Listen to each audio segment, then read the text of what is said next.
Yo, what's up? My name's Retro Pat, and I have a confession to make to you guys. I'm a dirty, loose disc collector. Yes, I know, the scourge of the retro gaming collecting sphere. I understand, it's a good meme. Honestly, when people say that stuff, my day couldn't get any worse. You could be a loose disc collector. I think memes like that are honestly fantastic. Reminds me of sort of sport team banter. It's a good meme. I actually personally really like collecting loose discs. I end up buying a bunch of loose disc lots on eBay, and there's a lot of reasons why, and I'll go on to explain them. Maybe call out some of the cool games we see here on screen as I was sorting my a couple lots that I bought recently from a loose disc collection, as well as making some of them more stay at home, and I'll show you in a sec what I mean by that. So I have multiple CD cases you can see here, usually full with games. I bought this was like shipped to me as a game. Well, some of these I owned previously. I am constantly weaving in and out games out of cases like this. Now, this big case, the tower type case you see on the right there, I actually bought that recently at a thrift store for $4, and my reasoning was I usually only go for those like single tier cases that you can just the travel cases essentially. This is more of a stay at home case, and I like the idea of that. I like the idea of having some cases that are meant to stay at home and some cases that are meant to be traveled with. As you can see, I show off my Destroy All Humans there for a sec to show that I have Destroy All Humans 1 and 2 that go in there, and I try to sort these things a little bit, and whenever my camera is long ways like that, it's definitely an artistic choice and not me just having the phone facing the wrong way. Anyways, I do try to organize these to some extent. I think I end up with something like open world-ish type games. I organize with shooters. I organize racing games with all the racing games. So I do try to put a lot of effort into organization, at least in this more stable at-home center of loose disc holding. I have a lot of travel cases because I end up traveling a lot, which is really funny because I kind of hate travel, but I travel back and forth between me and my girlfriend's place quite a bit until we are ready to actually move in together. We travel back and forth a ton, and I end up having to take my games back and forth, and it just kind of works out like that. It kind of is the best thing for both of us. Honestly, it's really nice to have two places to go in between and everything. There's that first section. We finished all those pretty quickly, honestly, but now I still have all these to go through. I recently bought a lot of the Duke Nukem games. They were all complete in box for the most part for PS1, which was a really cool little lot to pick up. You don't see the Duke Nukem PS1 games very often. There's a lot of random stuff in here. I am specifically keeping this at home station PS2 only. That's really important.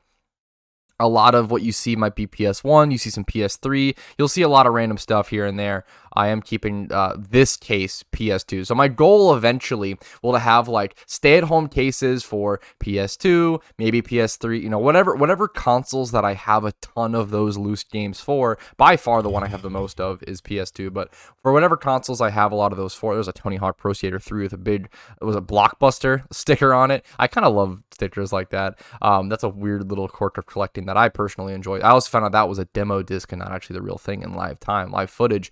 But I sort of am going through sorting them. I have superhero games here. I have I think cartoon games was on that eastern side. There was a lot of games to sort through, a lot of fun. The cool thing is that these were the games that I all chose to keep. So these were actually games that I chose. I have the Sly Cooper full franchise now, which is really, really cool. 1, 2, and 3. I have I have the manual at least for 1, which is nice, but I don't have, and the disc, but I don't have the actual outside box art, unfortunately, or the box for it. Sly Cooper 2, I have box and disc, but not manual, and then Sly Cooper 3 is disc only, so it's a mishmash. I'm very much a scrappy kind of collector, but the reason I'm a scrappy collector, and the way I'm able to be a scrappy collector, I buy most of my stuff at around 33% value. Not, I'm not saying, oh, if, a complete in box item is, $10, I'm not buying a loose disc for $3. No, I'm saying if a loose disc is worth $10, I'm buying that for $3. So I really do try to, I deal hunt. I budget hunt, I lot hunt, I deal hunt a ton, and I buy most of my video game collection for around 33%, which is a huge reason why my price charting is able to be what it is. My price charting, I think it ends up being something insane where the value of my collection is around 7,000, which is kind of insane to think about. And then I spent around 2,400. I really do try to stay at that 33%, which actually ends up being pretty spot on. Some stuff I do end up paying full price for if I really care about it. But I end up looking for a lot of these loose disc eBay lots. I end up keeping a lot of them for my personal. I do want to pause here for a sec. This is actually a really important case to me, and the games in here are really important to me because these are my childhood games. These are some of the only video games I actually have left from my childhood. So we actually saw Star Wars Demolition there for a sec, SpongeBob Super Sponge, Bugs Life. These are literally the games I would put, in my PS1 when traveling to my grandmother's house when I was like super young. Like these are the same exact disc, which is a really cool thing to have. I don't have many of my childhood video games. These are not. I was not lucky enough to have Shadow of the Colossus as a child. Shrek's Treasure Hunt I did have, but that's a replacement disc. I didn't have the exact same disc. So I'm sort of reorganizing stuff, as you can see here, putting it in and out, moving stuff around. I missed the little sleeve there, but back to the eBay lots. A huge way that I enjoy collecting is by buying eBay lots at around 33% value, and then I end up trading in, usually to East Starland, which I'm super fortunate that I live semi-close to the biggest online video game distributor, pretty much, as well as having extremely, legitimately good trade-in prices. A lot of places advertise, the best trade-in prices around. East Starland really does have my thumbs up. I could do a review on that store, honestly. The in-purchase stuff is always a little funny. The employees, I think, are a little funny. There's always like a line out, not a line out the door, but there's always their system is very slow. Their hardware clearly needs to be updated. It's not really their fault, but anyways. East Island is great. Being able to trade in there is fantastic, and I'm a huge fan of buying these eBay lots, sniping these deals, trading off the loose discs that I don't want, and then keeping some of the loose discs that I do want. And I remember explaining this. I've explained this to a couple people outside of the video game collecting sphere, and some people would be like, "Oh, why would you? That's kind of weird. Why would you buy?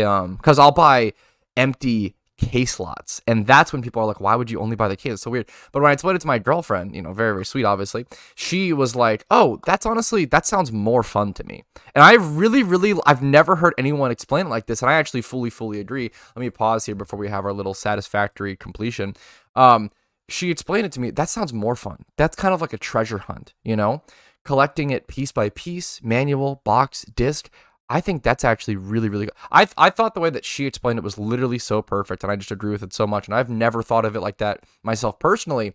But yeah, I think over time, it's a very, very long-form methodology of hunting. Oh, if I buy like 25 random PS2 cases here keep in mind, only at a very good deal, I'll eventually get those 25 loose discs from other lots down the line and complete them slowly. I think that is really, really, really fun. It's a very, very fun way to collect. It's extremely long term. Not everybody's going to want to do that, and you're going to end up with a lot of stuff in your collection that you may not really care about or want. And if you don't live next to a place that takes trade-ins at pretty good value, that may just end up being clutter in space that you're not really, care for. But here it is. The big tower is finally filled and complete.